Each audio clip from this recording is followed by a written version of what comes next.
Imam Mahdi itu siapa bang? Nubuatan terakhir Rasulullah Sallallahu Alaihi Wasallam. Bener gak sih? Apakah kan udah nih Muhammad Al-Fatih yang terakhir nih, nubuatan menakluk Konstantinopel. Nah ada lagi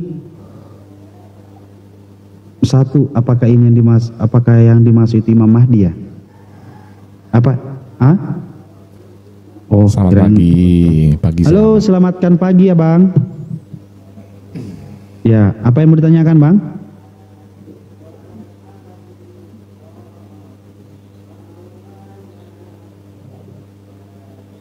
Nubuatan. Oke, kalau mau disama-samakan kata-katanya, percaya karena itu sudah terbukti bang.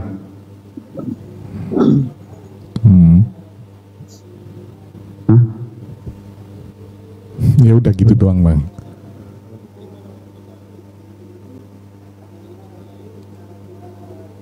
Nubuatan itu kan adalah sesuatu yang disebutkan dan dipastikan akan terjadi kan? Iya.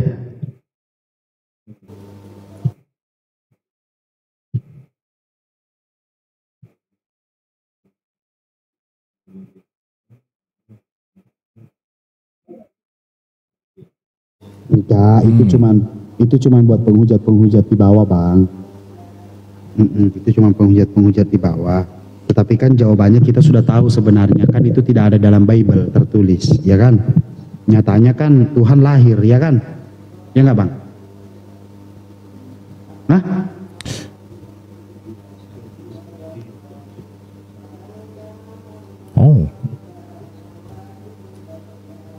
Oh iya, dinubuatkan akan datang itu memang sudah tertulis.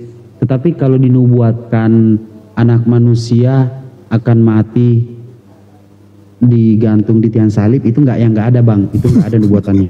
Nggak ada itu. Nggak ada.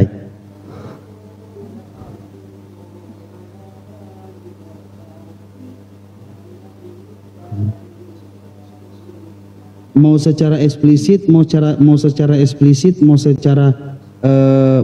alegoris, mau secara disinggung-singgung, mau secara disambar-sambar itu pun nggak ada bang. Tidak ada. Tetapi kalau untuk tulisan-tulisan di zaman sekarang yang abang baca untuk merujuk kepada ajaran-ajaran di mana para pendeta mengajarkan kepada abang, atau mungkin abang sendiri adalah seorang pendeta, ya bisa aja itu dicocokologikan bang. Contoh di mana penjelasan nubuatan di Yesaya 53, sebenarnya Yesaya 53 itu bukan nubuatan buat Yesus, tetapi ya karena keimanan saudara Kristen memahami akan hal itu, ya udahlah. Karena kami memahami bang, yang namanya keimanan di dalam kekristenan itu kalau akal dipakai itu akan pasti mencoba menguraikan mana perkataan Yesus, mana perkataan di luar Yesus. Izin Bang Rasid, ini katanya teman-teman jangan-jangan kayak kemarin nih Bang Tot, kejadian sama nih di Dariaya. Kalau dia nggak on cam, dia nggak keluar suara, soalnya di bawah si Bang Guru Muda nggak kedengaran. Oh enggak, ini komal biasa, bukan komal itu. Iya, soalnya ini enggak, memang suara Guru Muda agak kecil dia suaranya. Oh.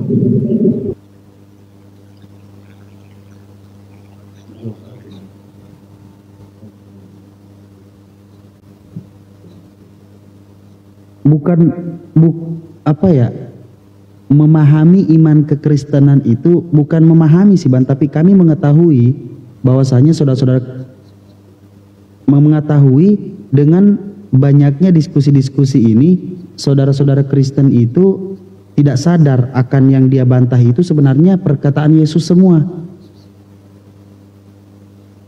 Coba perkataan Yesus bang. Ini suaraku kedengaran nggak yang di bawah? Kedengeran. Nggak, kalau di room kedengeran yang di bawah bang. Yang bawah. Kalau kita di room pasti kedengeran.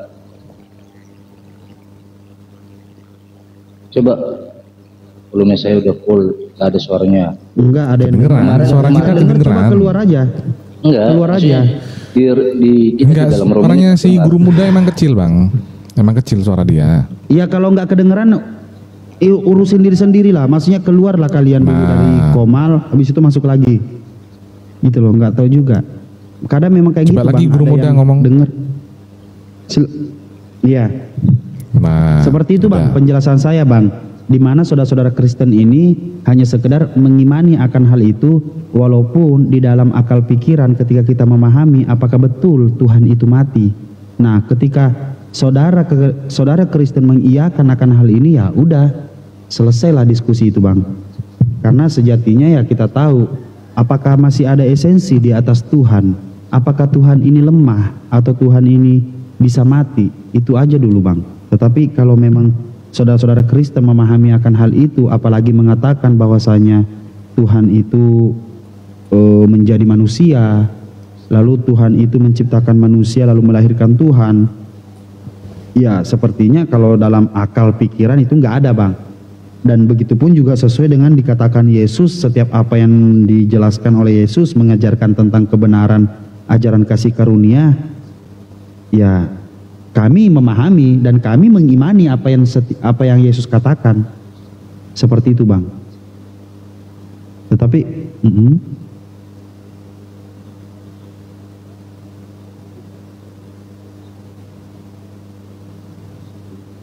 konsep ketuhanan Yesus yang dinarasikan oleh orang-orang yang di luar Yesus, bukan Yesus itu sendiri.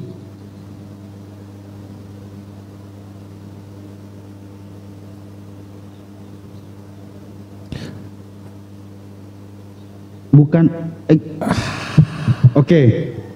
Betul. Kalau kita berbicara tentang kemanusiaannya, itu akan ada yang namanya penjelasan eksegesis cabang mandiri, yaitu apa? Di mana Abang berusaha di dalam hati dan pikiran ini, intinya Yesus itu manusia Tuhan. Cuman satu, intinya Yesus itu Tuhan. Itu aja dulu. Ketika sudah dikatakan Yesus itu adalah Tuhan, nah ini akan banyak perkembangan bahasa yang pasti Abang pakai untuk menjelaskan tentang Yesus ini adalah Tuhan. Nah, di balik ini mari kita berdiskusi yang namanya apa? Yang namanya seperti apa keinginan orang-orang yang ada di sekitar Yesus, atau orang-orang yang ada tertulis di dalam yang namanya Yohanes, Matius, Markus, Lukas, terus Paulus, yang paling utama ini Paulus. Apakah sinkron dengan perkataan Yesus atau beda? Begitu Abangku. Atau izin dulu, guru muda saya turunkan dulu bentar, naik lagi ya. Kayaknya itu teman-teman di bawah nggak bisa dengar suaranya, ada bug mungkin. Naik lagi ya Bang guru muda ya, saya turunkan, Bang naik lagi. Soalnya beberapa hari yang lalu ayah buka room. Beda Bang Munawir, udah ku jawab beda. Itu TikTok Studio. Iya, yang kemarin tuh yang digunakan itu. Ya, kirimkan permintaan naik lagi guru muda.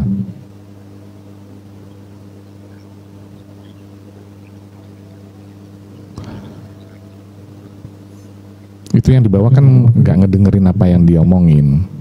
Iya. Ini suara Bang Mikael sama suaraku kedengaran nggak, teman-teman yang di bawah? Aman, ada suara kita ada. Iya. Coba tes Bang guru muda. Halo, tes. Nah,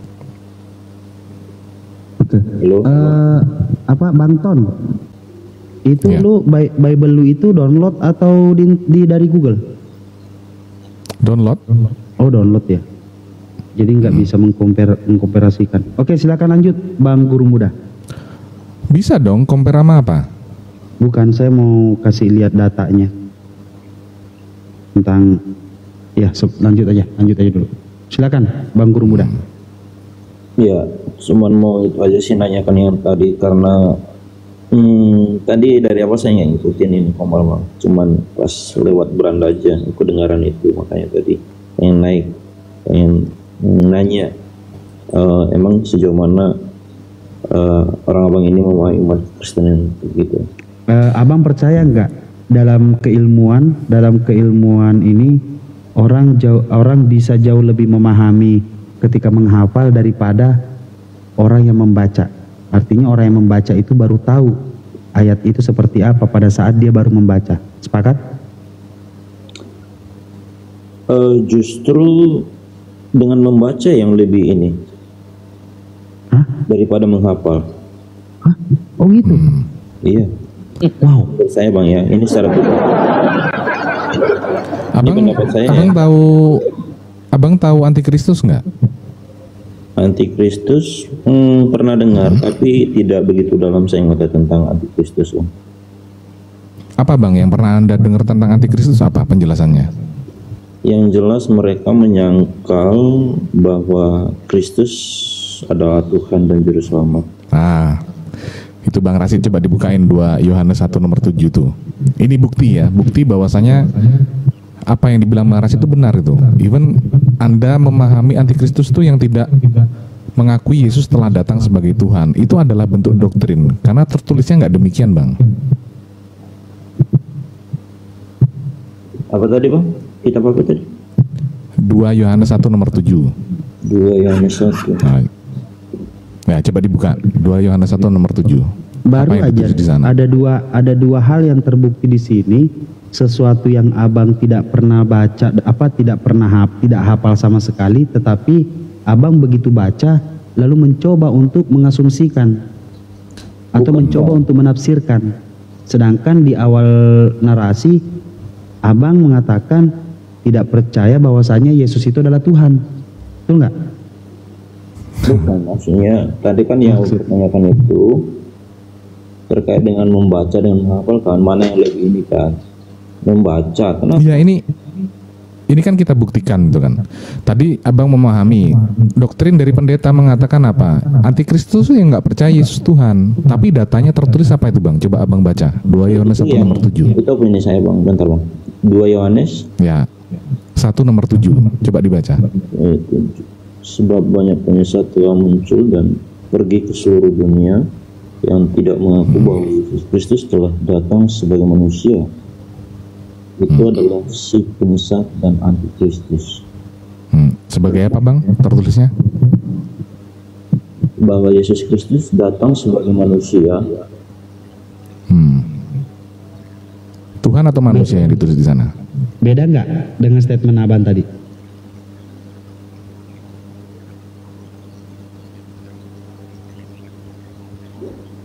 Maksudnya, maksud abang ini Yesus Bukan maksud saya Bang, itu adalah justru kami yang harusnya bertanya, maksud abang apa? Antikristus tadi abang katakan bahwasanya antikristus itu adalah yang tidak percaya Yesus adalah Tuhan. ya. Kan begitu? Ya kan? Nah, terus sedangkan di dalam Bible dikatakan antikristus itu adalah yang tidak mengakui Yesus datang sebagai manusia. Nah, siapa sebenarnya yang antikristus ini Bang? Yang tidak mengaku bahwa Yesus telah datang sebagai manusia loh. Bukan Tuhan kan? Sedangkan abang mengakui bahwasanya antikristus itu yang tidak mengakui Yesus adalah Tuhan. Oh, maksudnya ini orang abang ini mempertanyakan bahwa kedatangan Yesus dalam perwujudan manusia, orang yang tidak percaya adalah antikristus gitu. Iya, inilah Bang yang tadi saya maksud Bang. Begitu pahamnya kita kepada saudara-saudara Kristen ini, ketika mulai kebingungan akan semakin bingung sendiri. Ketika statement di awal itu jelas loh pertanyaannya Mikael di atas. Abang tahu tidak artinya antikristus? Abang jawab. Antikristus adalah apa tadi pertama kali? Menurut saya orang yang tidak percaya mengakui Kristus sebagai Tuhan. Tidak mengakui Yesus sebagai Tuhan. Ternyata antikristus itu adalah orang yang tidak percaya kalau Yesus itu datang sebagai manusia. Itu antikristus, bukan mempercayai Yesus Tuhan, tetapi mempercayai Yesus itu adalah manusia. Itulah yang dimaksud Bang. Yang tidak mengakui Yesus sebagai manusia. Iya. Jadi abang mengakui Yesus manusia atau mengakui Yesus Tuhan? Gini Bang, Yesus itu kan ketika ini kan saya mencoba menjelaskan Bang ya. Coba silakan Bang. Gak apa-apa, silakan. Dan penjelasan abang sebenarnya kita sudah hafal sekali Bang. hafal kita. Yesus ketika datang ke dunia, dia punya dua natur gitu. Nah, sebagai Betul, Tuhan dua dan natur, manusia. satu roh keilahian, satu tubuh kemuliaan yang Nah. ada dalam diri Yesus. Itulah Nah, yang membuat Yesus sebagai Tuhan, tetapi tidak boleh juga diakui dan harus diakui juga bahwasanya Yesus itu adalah anak manusia. Betul? Nah, yang teman-teman pahami ini kan dan nggak bisa diterima itu kan adalah natur manusianya. Mana mungkin Tuhan sebagai manusia buat apa? Tuhan capek-capek menjadi manusia, kan begitu kan yang selama ini. Oke. Apa yang membuat Yesus digelari Tuhan? Ya itu kan sudah difirmankan dan itu ada tertulis di dalam Alkitab. Itu pada mulanya adalah firman bersama-sama dengan Allah dan firman adalah Allah, Yohanes 1:14. Rujukannya Yohanes 1, rujukannya Lukas 2 nomor 11. Hari ini telah lahir bagimu juru selamat yaitu Kristus Tuhan di kota Daud. Oke, pertanyaannya apa yang membuat Yesus digelari Tuhan?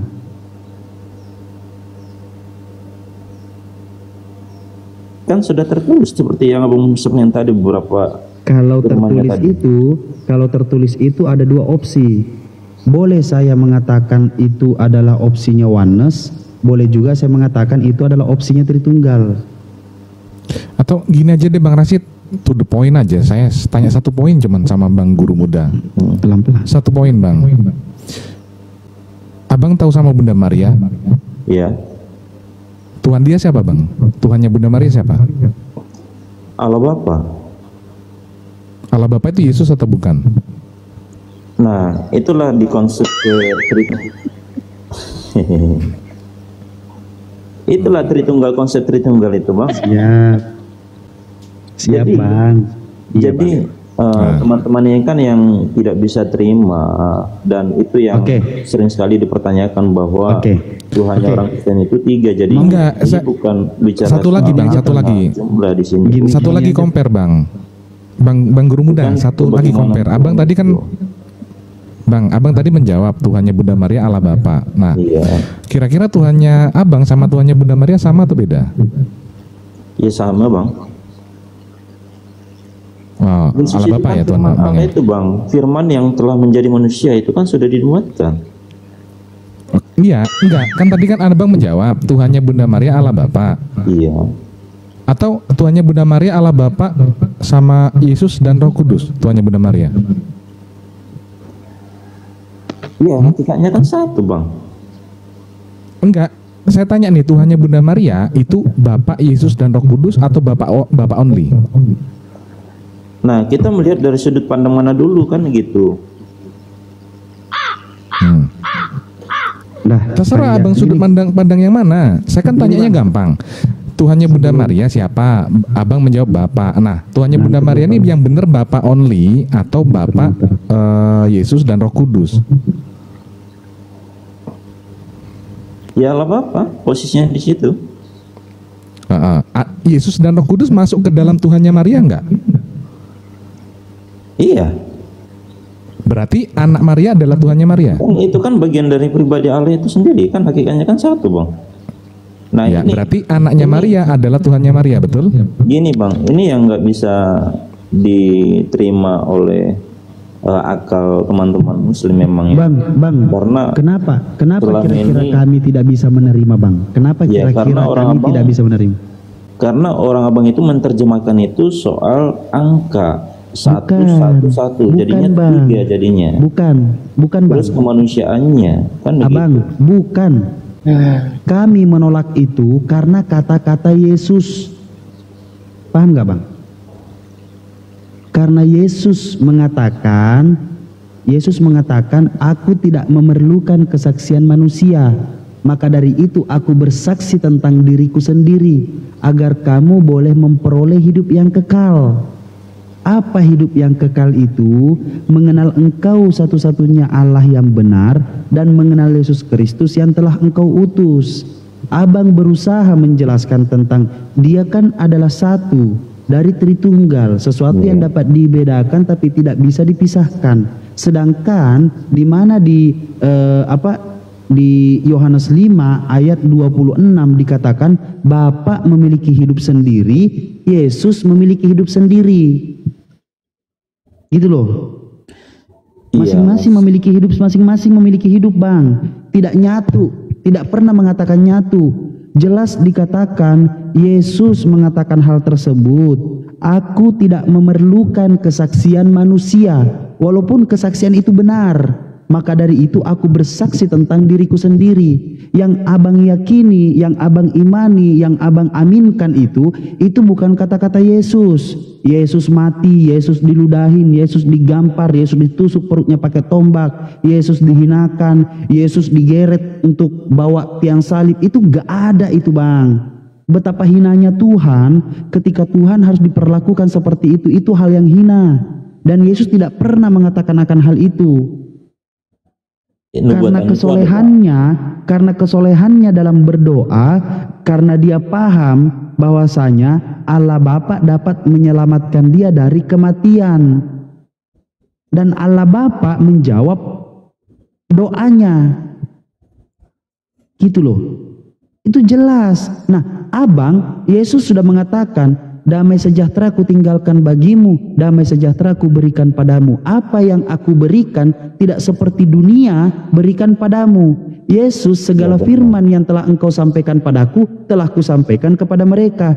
Karena Yesus berbicara atas dasar firman. Yesus melakukan hal-hal di dunia ini atas dasar firman. Yesus melakukan mujizat, itu pemberian dari Allah Bapa. Tetapi abang percaya omongan di luar Yesus, yaitu apa? Lukas 2 nomor 11, hari ini telah lahir bagimu juru selamat yang diurapi Tuhan di kota Daud. Itu betul, itu yang pertama. Juru selamat yang diurapi Tuhan di kota Daud, bukan Tuhan di kota Daud. Itu yang pertama. Yang kedua, kalau memang Yesus Tuhan, kenapa dia dijadikan Tuhan lagi pada saat disalibkan? Ini sudah bukan kata-kata Yesus. Jadi seluruh kaum Israel harus tahu dengan pasti Allah telah membuat Yesus yang kau salibkan itu menjadi Tuhan dan Kristus. Itu siapa yang ngajarin?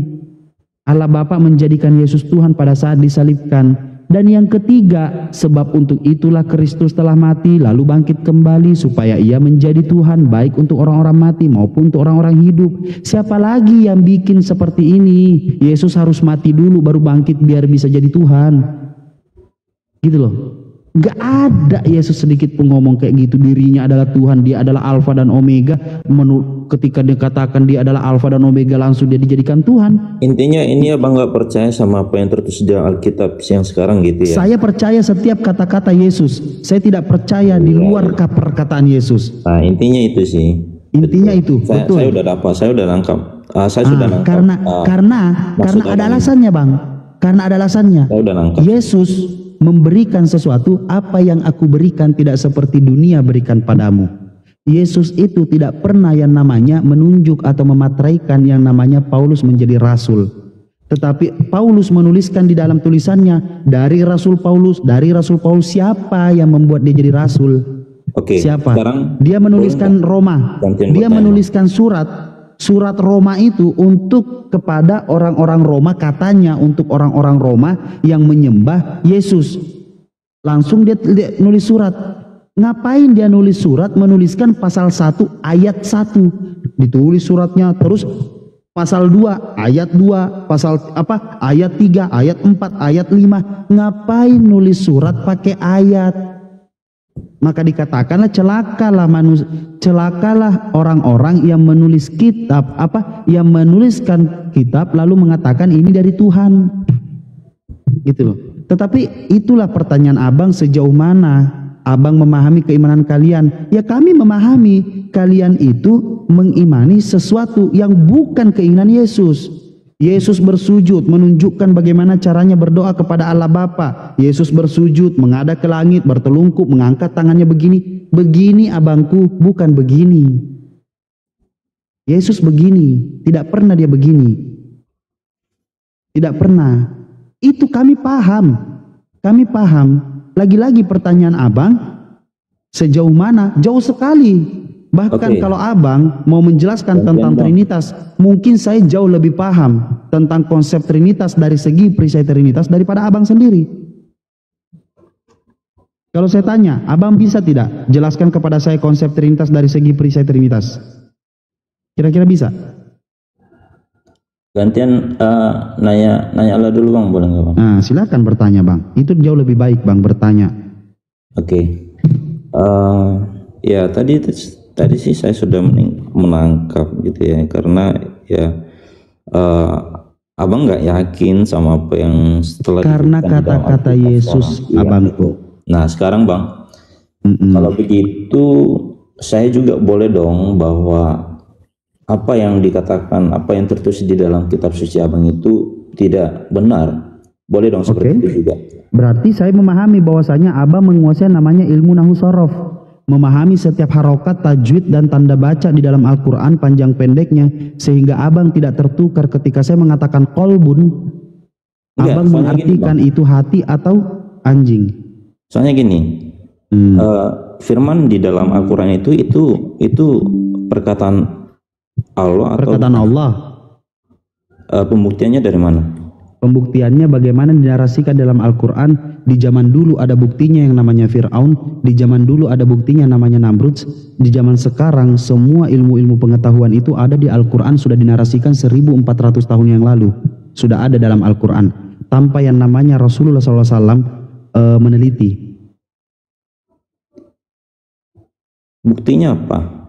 Coba Buktinya di mana penjelasan tentang teori Big Bang, bagaimana 7 struktur lapisan bumi, bagaimana air laut bertemu tapi tidak bercampur, bagaimana Itu kobaran sama api aja, dalam lautan. Bang. Artinya itu Kenapa? kan bisa dibuat juga. Kalau Silakan. kalau saya gunakan tadi. Oke, kalau Anda jalan mau pikiran abang buat-buat, kan, kalau kan Anda begitu. mau buat-buat, silahkan buat sendiri. Tetapi Nah, mohon apakah maaf, Bang, ada ya. manusia? Nah, inilah makanya Bang, lagi-lagi Saya sejauh tambahkan mana dulu Bang, bentar Bang. Nah, soalnya dari yang saya tahu, mohon maaf nih, saya juga banyak teman-teman sih Muslim kayak gitu kan. Mereka pernah bercerita kalau Quran itu adalah diwahyukan Allah ke malaikat Jibril. bukan Allah Bang, Dari bukan malaikat Allah, tapi Jibril Allah. ke Muhammad. Allah. Iya, kayak gitu kan, betul nggak Bang? Kenapa? Kalau Al-Quran itu dari Allah, ya kan, ke Jibril, terus dari Jibril ke Muhammad. Nah, artinya kan bisa aja dong kalau misalnya saya berpikir, saya pakai jalan pikiran abang tadi, jangan-jangan Nabi Muhammad ini ngada-ngada nih, dia bilang perkataan Allah, tapi justru tulisan dia sendiri, karangan dia sendiri, kan gitu. Enggak apa-apa Bang, Nah, enggak apa-apa. ya betul. Enggak apa-apa Bang. Tetapi minimal di dalam Al-Quran 80% kebenaran di dalam Al-Quran semua ada buktinya. Dan terbukti di dalam Al-Quran itu dijelaskan yang namanya black hole adanya di surah At-Takwir ayat 15-16. Bagaimana 7 struktur lapisan bumi adanya di surah At-Talaq ayat 12. 2 air laut bertemu tapi tidak bercampur adanya di surah Ar-Rahman ayat 19-20. Teori Big Bang dijelaskan adanya di surah Al-Anbiya ayat 30. Bagaimana pembentukan manusia di dalam janin itu adanya di surah Al-Mu'minun ayat 12-14. Cara kerja otak manusia mengambil keputusan adanya di surah Al-Alaq ayat 15-17. Garis edar tata surya adanya di surah Al-Anbiya ayat 33. Tugas angin mengawinkan benih di surah Al-Hijr ayat 22. Api di dasar lautan ada di surah At-Tur ayat 6. Sungai di dasar lautan adanya di surah Al-Furqan ayat 53. Gunung pelangi dijelaskan di surah Al-Fatil ayat 27, di mana semua kehidupan berasal dari air dijelaskan di surah An-Nur ayat 45. Sidik jari dijelaskan di surah Al-Qiyamah ayat 3. Pembentukan air hujan di surah Ar-Rum ayat 48. Dan Al-Quranul Karim menjelaskan bahwasanya semua kami perlihatkan kepada mereka tanda-tanda kekuasaan kami di segala wilayah bumi dan pada diri mereka sendiri, hingga jelas mereka bahwa Al-Quran itu adalah kebenaran. Itu adanya di surah Al-Fusilat ayat 53. Al-Quran 1400 tahun yang lalu sudah dijelaskan di dalam Al-Quran. Sangat sedikit yang saya sampaikan kepada abang, belum saya sampaikan yang lain-lainnya. Kebenaran itu ketika para ilmuwan-ilmuwan teologi, ilmuwan-ilmuwan semua, ilmuwan-ilmuwan menjelaskan tentang bagaimana terbentuknya yang namanya teori Big Bang, 7 struktur lapisan bumi, bagaimana penjelasan-penjelasan akan alam semesta ini. Mereka dengan bangga menemukan akan hal itu, tetapi ulama tinggal datang mengatakan yang kamu dapatkan itu, yang kamu telumui itu Al-Quran dari sudah menarasikan 1400 tahun yang lalu. Nah, saya juga ini sih berpikir sih relate juga sih, relevan juga dengan apa yang apa namanya di dalam Islam, teman-teman Islam. Kenapa kalau memang betul teman-teman misalnya percaya bahwa isi Al-Quran itu adalah firman Allah yang sepenuhnya adalah perkataan Allah, nah harusnya kan jelaskan, tapi justru kenapa banyak tafsiran-tafsiran? Nah itu jadi pertanyaan juga sih Bang, kayak gitu. Artinya kan balik lagi yang apa saya sampaikan tadi, bahwa bisa aja tadi Quran itu adalah tulisan Nabi Muhammad sendiri. Ya, nggak apa-apa Bang, nggak apa-apa. Itu kan pertanyaan. Lebih parah mana, bahasa Indonesia yang ditafsirkan atau bahasa Arab yang ditafsirkan? Di mana Al-Quran itu para ilmuwan mengatakan sudah sepakat, seluruh dunia sepakat bahwasanya bahasa Al-Quran itu adalah bahasa Arab. Tetapi bahasa Arab itu adalah bahasa tidak seperti dengan Al-Quran. Karena bahasa Al-Quran itu adalah bahasa Arab, bahasa sastra, bahasa tinggi. Dan bahasa yang paling kompleks di dunia ini, di muka bumi ini adalah bahasa Al-Quran. Al-Quran itu memiliki 14.800.000 kosakata, sedangkan bahasa Indonesia, ingat ya Bang ya, Al-Quran memiliki 14.800.000 kosakata, sedangkan bahasa Indonesia berapa? Bang, 120.000 kosakata. 120.000 kosakata.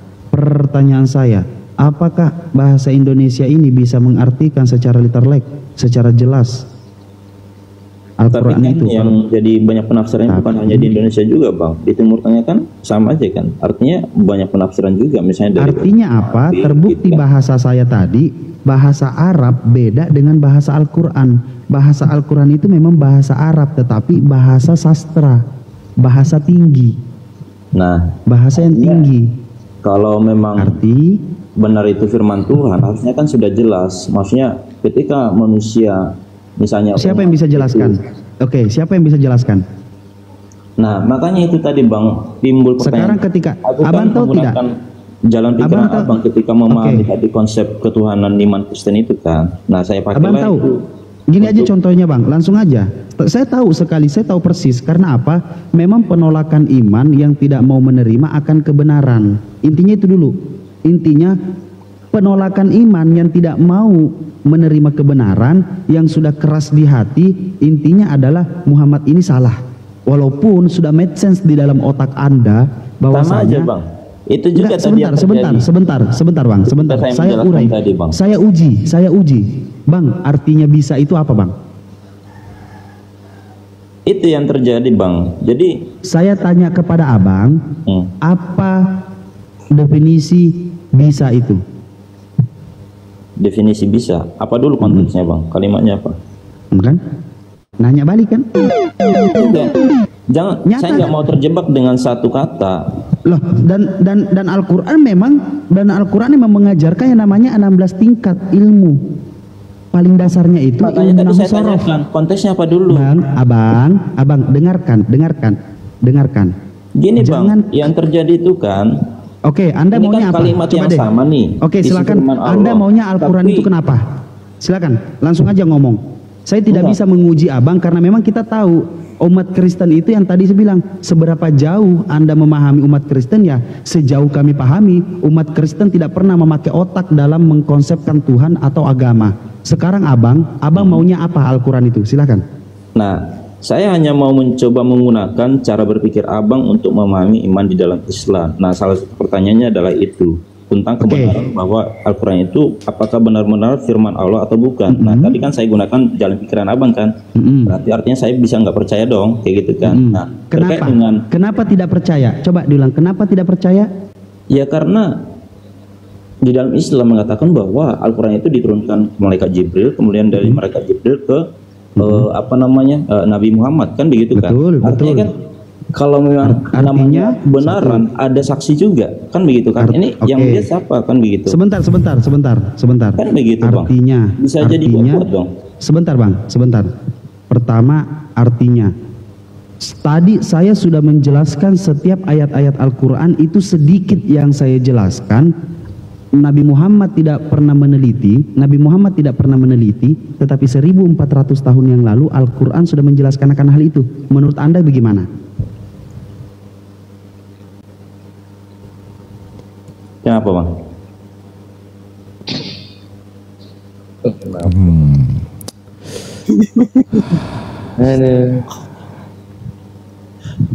Nggak paham. Maksudnya apa? Tadi yang abang sampaikan tadi ya, Saya menjelaskan ayat-ayat dijelaskan dalam Al-Quran, semua terbukti di zaman ini, semua ada di zaman ini. 1400 tahun yang lalu Nabi Muhammad tidak pernah meneliti akan hal itu, tetapi terbukti 100%, 1.000.000% kejadian-kejadian itu sudah menjadi nyata di muka bumi ini di zaman sekarang. Menurut abang bagaimana? Silakan. Nah kalau itu saya nggak bisa mengatakan benar ya yang abang katakan itu ya. Ya, kalau Anda tidak mengatakan itu benar, menurut Anda apa? Ya karena saya coba pelajari ya tentang isi Al-Quran itu sendiri. Abang tidak akan pernah bisa mempelajari isi. Abang dengarkan.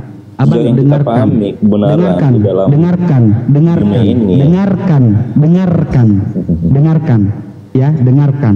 Umat Islam, apabila ada umat Islam yang belajar Al-Quran dengan sendirinya, dia sudah akan disediakan tempat di dalam api neraka. Umat Islam yang belajar Al-Quran dengan sendirinya, dia sudah disiapkan tempat duduk di dalam api neraka. Apa alasannya? Kan begitu, makanya pakai otak Bang, kalau bicara dengan orang Islam pakai otak. Saya ulangi lagi. Saya ulangi lagi. Kan jadi pertanyaan tuh. Iya, saya ulangi lagi. Makanya dengarkan pakai otak. Al-Quran adalah bahasa tinggi, bahasa sastra tertinggi.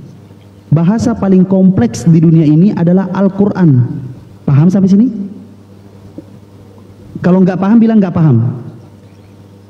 Itu menurut abang. Oke, lanjutlah dulu. Nanti bukan menurut saya.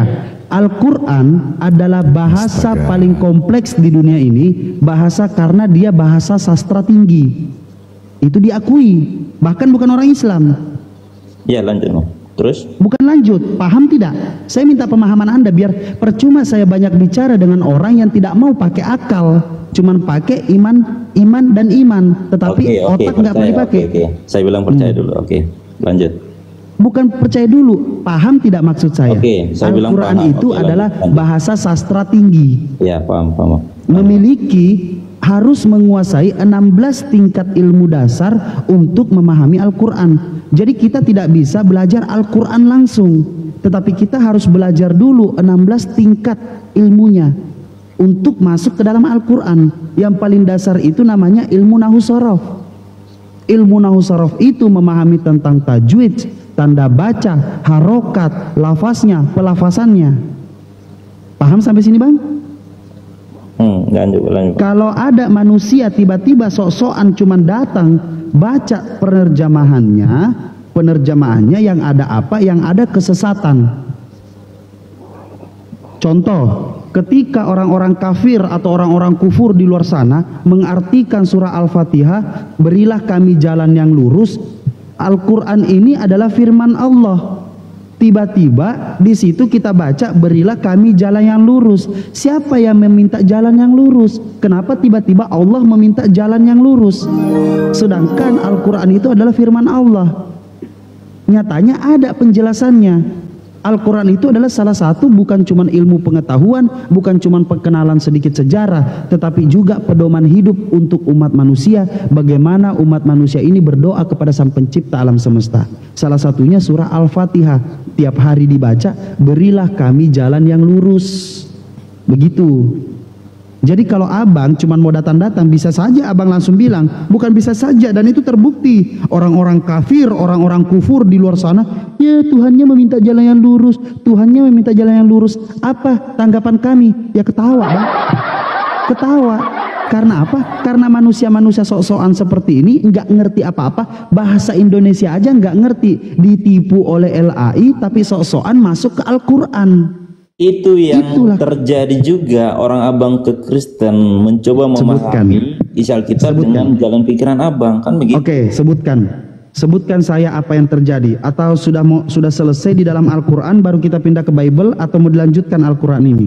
Oke, lanjutlah dulu bang yang Al-Quran. Oke, Tadi apa pertanyaan selanjutnya? Nah, karena itu sih yang yang saya tahu ya, dan apa namanya dikatakan lagi kan berarti dengan penafsiran yang bisa beda-beda itu bisa membingungkan umat. Nah, kadang-kadang saya berpikir, terus kalau begitu, kalau begitu, ketika misalnya umat mau belajar yang tentang yang benar yang mana, terus gimana cara mengetahui bahwa inilah tafsiran yang benar, inilah Itulah apa namanya ulama Masya yang Allah. benar. Gimana caranya? Siap.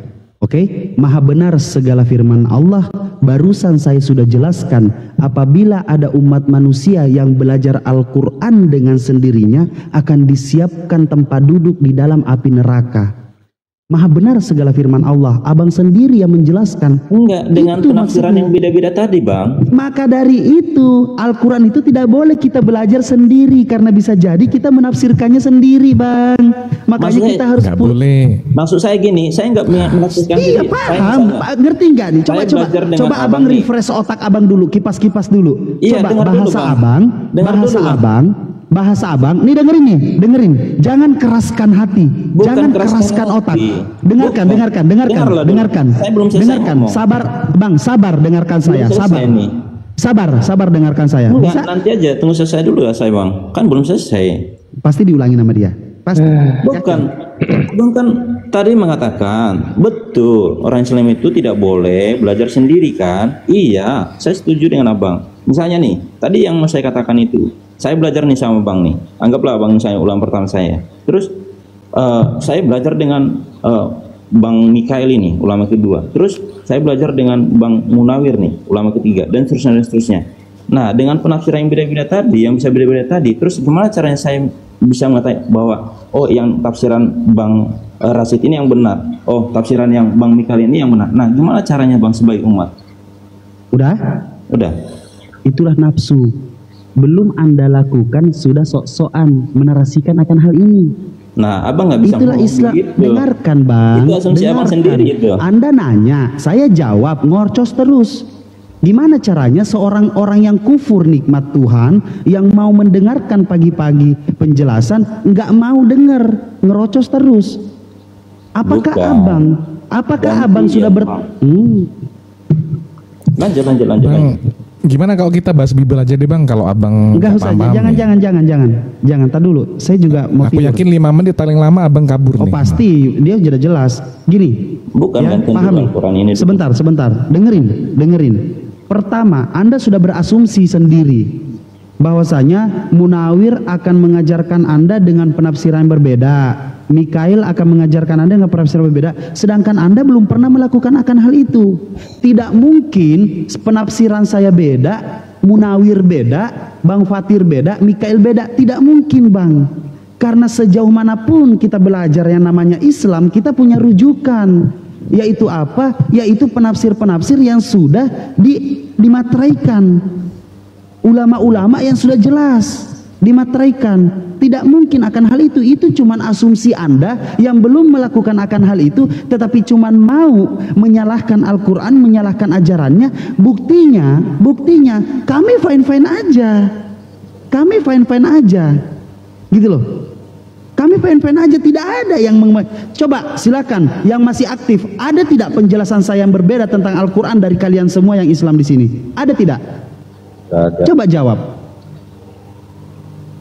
Ada nggak yang berani bilang cara saya menarasikan Al-Quran seperti apa penjelasannya? Ada tidak yang berbeda?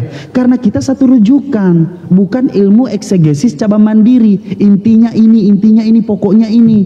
Bukan bang. Makanya kami Islam itu tidak ada yang namanya belajar Al-Quran dengan sendirinya. Makanya kita harus butuh penuntun.